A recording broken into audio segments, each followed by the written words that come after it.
Shalom, selamat malam. Perkenalkan, nama saya Christian Susanto Larwaku dengan nomor induk mahasiswa 2022031044018 dari program studi ilmu pemerintahan. Baik, jadi pada video kali ini saya akan menjelaskan tentang makna pemerintahan.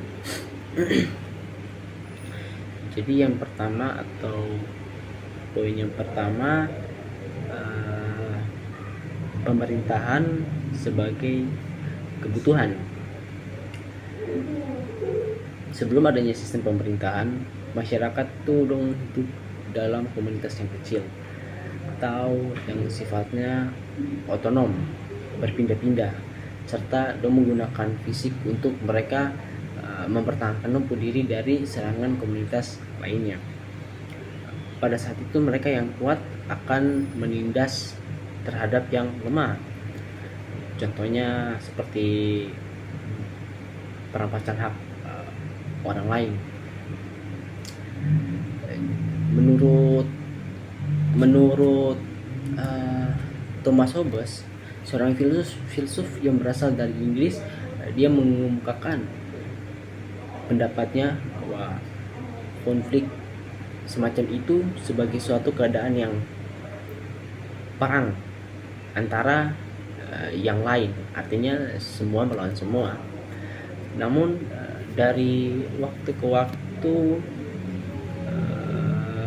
beberapa orang yang kuat kemudian menjadi orang yang bijaksana. Jadi mereka semakin hari semakin terobsesi oleh keinginan untuk menciptakan suasana yang tertib. Lalu mereka bertemu di satu tempat untuk membuat kesepakatan tentang bagaimana seharusnya kehidupan masyarakat diatur. Dalam saat itu mulailah diterapkan penindasan atau perampokan, harus itu dihentikan, atau juga jika masih terjadi para pelaku harus dihukum. Baik, jadi bisa kita lihat atau kita simpulkan, mereka yang kuat atau kita sebut saja para pemimpin membuat aturan-aturan dalam perkembangannya yang lebih maksudnya perkembangan lebih lanjut gitu. Peradaban manusia itu semakin maju, harga dari keberadaan sebuah privasi atau pribadi itu dipandang tidak layak untuk ditukarkan untuk hal apapun. Jadi jika maka dari itu diciptakanlah institut yang lebih berperan atau rehabilitasi. Lanjut ke poin yang kedua, yaitu kita membahas tentang tugas-tugas pokok pemerintahan. Jadi tujuan utama dibentuknya pemerintahan itu yaitu untuk menjaga sistem pemerintahan atau penertiban, maksudnya di dalam masyarakat agar bisa menjadi atau menjalani kehidupannya.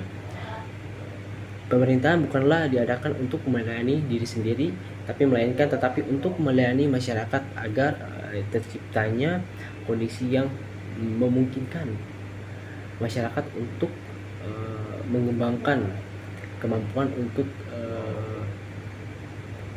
kreativitas demi kemajuan bersama. Tugas-tugas pokok pemerintahannya itu pertama adalah menjamin keamanan negara dari segala kemungkinan serangan dari luar. Terus ada juga menjaga agar tidak ada pemberontakan dari dalam, ada juga memelihara ketertiban di antara warga masyarakat, ada juga menjamin diterapkan perlakuan yang adil tanpa membedakan status sosial. Kemudian ada juga memberi pelayanan yang tidak mungkin dikerjakan oleh satu lembaga atau pemerintah. Lalu ada juga melakukan upaya-upaya untuk meningkatkan kesejahteraan sosial. Ada juga penerapan kebijakan ekonomi dan menguntungkan masyarakat luas, dan penerapan kebijakan itu untuk memelihara sumber daya alam serta lingkungan hidup. Terus di poin yang ketiga tentang paradigma pemerintahan. Yang pertama, pemerintahan sebagai a rolling process. Di sini pemerintahan terbangun atau bergantung kepada masyarakat, di mana kualitas pemerintahan mutlak pada kualitas si pemimpin. Dan apabila pemimpinnya seorang yang berwibawa, bertanggung jawab dan dapat dipegang janjinya, maka proses pemerintahan tersebut akan demikian. Juga sebaliknya, Mark Yelvis dalam The Priest-nya mengatakan bahwa ketaatan kepada hukum bagi seseorang penguasa adalah perbuatan yang terpuji, tetapi jika hal itu diketahui secara pasti akan merugikan stabilitas kekuasaannya. Terus yang kedua, pemerintahan sebagai governing proses. Jadi pemerintahan dijalankan berdasarkan kesepakatan yang dibentuk melalui diskusi yang berlangsung dalam ruang publik atau konferensi pers begitu. Terus ada yang ketiga, pemerintahan sebagai administration proses, mana terbaginya suatu sistem hukum yang kuat. Kekuasaan diatur oleh sistem ini yang dia tuh bekerja secara tertib dan teratur.